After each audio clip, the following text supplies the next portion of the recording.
For more than 1,000 years, people have gathered around fires, in great halls, and later around printed pages to hear the story of King Arthur.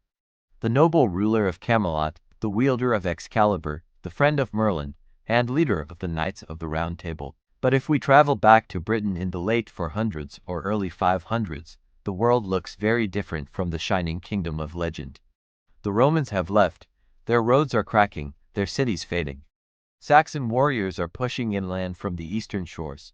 Small kingdoms struggle to survive. In this uncertain land, perhaps there was a leader, not a crowned king in golden armor, but a battle-hardened war commander. A man who united scattered Britons and fought back against invaders. Centuries later, in the 9th century, a monk named Nennius would write of such a figure, Arthur, describing him not as a king, but as a warrior who won 12 battles, including a great victory at Mount Badon. The account was brief, almost shadowy.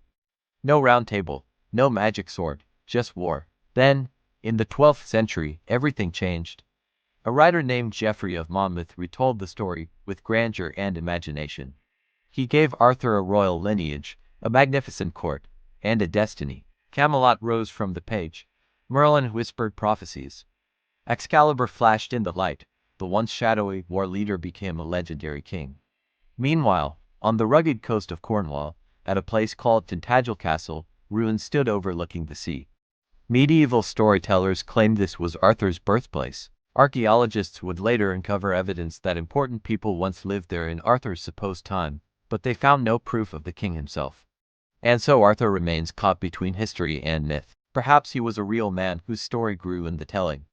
Perhaps he was a symbol of hope, created for a people who needed a hero.